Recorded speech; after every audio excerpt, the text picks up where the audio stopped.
विधायक राज्यपाल से मुलाकात करने के लिए पहुंचे हैं। चंपई सोरेन के साथ करीब 1.5 घंटे पहले राजभवन पहुंचे हैं और शाम 5:30 बजे का वक्त दिया गया था चंपई सोरेन और बाकी विधायकों को। तो झारखंड में सियासी हलचल तेज होती हुई नजर आ रही है। जिस तरीके से हम जानकारी आपको दे रहे हैं कि जो संवैधानिक संकट है वो झारखंड में नजर आ रहा है। फिलहाल बड़ी अपडेट है कि 5 विधायक राज्यपाल से मिलने के लिए पहुंच गए। आपको बताएं कि राज्यपाल की तरफ से इन विधायकों को मिलने के लिए बुलाया गया था। चंपई सोरेन के साथ तस्वीरें भी हम आपको लगातार यहां पर दिखा रहे हैं। 1.5 घंटा पहले राजभवन के लिए ये विधायक यहां पर पहुंचे हैं और सवाल यह है कि आखिर कैसे इस संवैधानिक संकट के बीच में इसका सॉल्यूशन जो है वो निकाला जाएगा, क्योंकि इस वक्त झारखंड में कोई मुख्यमंत्री नहीं है, राष्ट्रपति शासन नहीं है और वहीं दूसरी तरफ राज्यपाल की तरफ से अभी किसी को भी निमंत्रित सरकार बनाने के लिए यहां पर नहीं किया गया है। जेएमएम की तरफ से भले चंपई सोरेन जो है वे दावा वो करते हुए नजर आए थे कि हम जो है सरकार यहां पर बनाना चाहते हैं, लेकिन ऐसी परिस्थितियां बनती हुई नजर नहीं आ रही। हमारी टीम लगातार ग्राउंड जीरो पर मौजूद है। प्रकाश जी, विधायक 1.5 घंटा पहले यहां पर पहुंच गए हैं और जैसा अमित जानना की यहां पर कोशिश कर रहे थे, आपको लगता है कि बीजेपी के लिए यह सिचुएशन जो है आसान हो सकती है अगर वो कोशिश यहां पर करते हैं सरकार बनाने के लिए? पॉसिबल लगता है?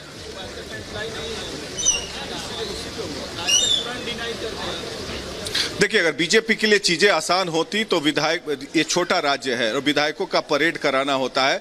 विधायकों की तस्वीरें आ जाती, परेड हो जाता, कोई विधायक आके कह देता कि मैं झारखंड मुक्ति मोर्चा में विश्वास नहीं रखता, मैं एक स्प्लिंटर ग्रुप बना रहा हूं और तरीके से झारखंड मुक्ति मोर्चा के 29 विधायक हैं। स्प्लिट होने के लिए 2/3 मेजॉरिटी चाहिए और यहां पर सबसे बड़ी बात कि झारखंड विधानसभा में विधानसभा अध्यक्ष जो है वो झारखंड मुक्ति मोर्चा के हैं, तो स्प्लिंटर ग्रुप को मान्यता देने की भी बात नहीं हो सकती है। अगर भारतीय जनता पार्टी के स्पीकर होते, जैसे कि महाराष्ट्र में हुआ था या अन्य राज्यों में हुआ था, जब उस पार्टी के स्पीकर होते तब इस मान्यता मिल जाती कुछ दिनों तक, फिर वो सुप्रीम कोर्ट या हाई कोर्ट से निरस्त हो जाता कि वो संवैधानिक दृष्टिकोण से वो सही नहीं होता है। ऐसी प्रक्रियाएं की गई हैं पहले भी, लेकिन अगर बीजेपी के पास बहुमत होता तो बीजेपी अपने आंकड़े को पेश करती। और सबसे बड़ी बात कि मैं लगातार इस बात पर जोर दे रहा हूं कि यहाँ गवर्नर सीपी राधाकृष्णन जो है वो सवालों के घेरे में आ गए हैं कि कैसे किसी राज्य में, जब आप कस्टोडियन है राज्य के, एक मुख्यमंत्री का इस्तीफा होता है, उसके बाद सरकार अपने आप गिर जाती है। और मुख्यमंत्री के इस्तीफे के बाद यहाँ मुख्यमंत्री का तो गिरफ्तारी हो चुका है, तो गिरफ्तारी के बाद भी कोई सरकार गठन ना होना, या तो राष्ट्रपति शासन जो कि आप लिखते हैं केंद्र को, वहां से आर्टिकल 356 के तहत प्रेसिडेंट रूल इंपोज होता है, वो भी बात नहीं हुई है। तो ये समझ से परे है कि क्या हो रहा है। बहरहाल बीजेपी की नजर बनी हुई है, देखना है कि राज्यपाल क्या कहते हैं विधायकों से मिलने के बाद। 5 विधायक जो जेएमएम के नेतृत्व में, चंपई सोरेन के नेतृत्व में जा रहे हैं, उनको क्या आश्वासन देते हैं, क्या आज शपथ ग्रहण होगा या कल होगा या नहीं होगा, या बीजेपी के विधायक आएंगे, अब ये देखने वाली बात है। तो ये सबसे बड़ा संवैधानिक संकट इस वक्त जो है नजर आ रहा है। झारखंड के अंदर कोई मुख्यमंत्री नहीं है, कोई सरकार नहीं है, राष्ट्रपति शासन नहीं है, राज्यपाल की तरफ से किसी को भी आमंत्रित यहां पर नहीं किया गया है। और इन हालातों के बीच में जो सियासी संकट है, जो संवैधानिक संकट है, वो इस वक्त झारखंड के अंदर नजर आ रहा है। हेमंत सोरेन ने जिस तरीके से प्लान बी बनाकर इस्तीफा दिया था, वो हालात जो हैं वो एग्जीक्यूट होते हुए नजर नहीं आ रहे। स्थितियां जो हैं वो गंभीर इस वक्त झारखंड में। अमित के पास चल रहे हैं, उनके पास खबर आ रही है। बिल्कुल सुमित, झारखंड की सियासी कहानी में हेमंत सोरेन की गिरफ्तारी के बाद कई पेच आ चुके हैं। कल तक ऑल इज वेल का दावा करने वाले झारखंड मुक्ति मोर्चा के विधायकों को शिफ्ट किए जाने की तैयारी है, तो वहीं इंडी गठबंधन के 13 विधायक अब संपर्क से बाहर बताए जा रहे हैं। पल पल बदलती सियासत पर हमारी यह खास रिपोर्ट आपको दिखाते हैं।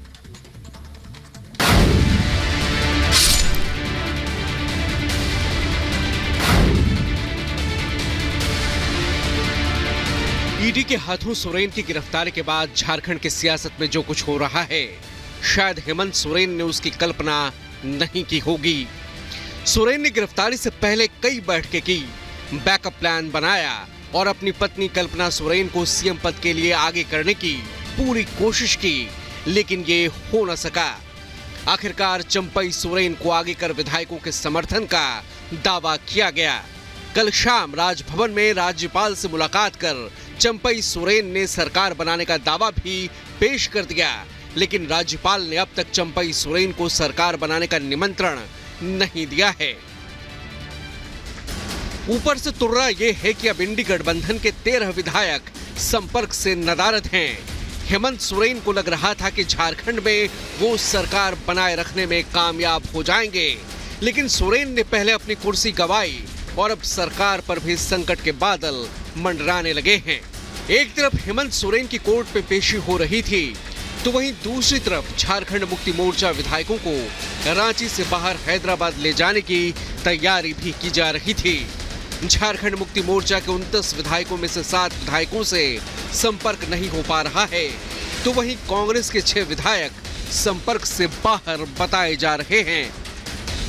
ये सारा चीज आप लोग देख लिया है।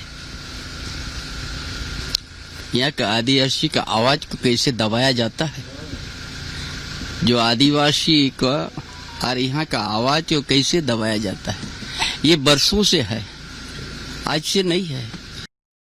अभी तक उनकी तरफ से कोई फैसला नहीं आया, ये शक का दायरा है।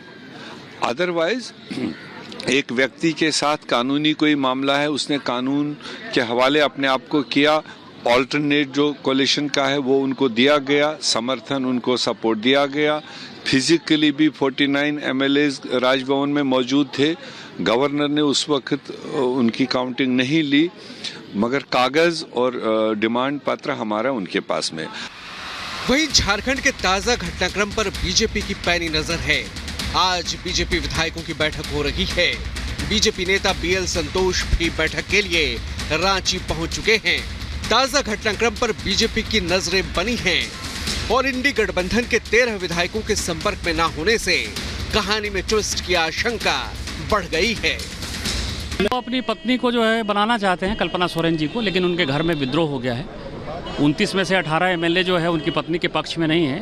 वीर शिबू सोरेन जी जो है, जिन्होंने पार्टी बनाई है दुर्गा सोरेन जी के साथ, उनकी पत्नी बसंत सोरेन, ये सब कोई साथ परिवार उनके साथ नहीं। और 18 एमएलए जो झारखंड मुक्ति मोर्चा के हैं वो बसंत सोरेन को मुख्यमंत्री बनाना चाहते हैं और इसीलिए उन्होंने 2 कागज़ पर साइन कराया है।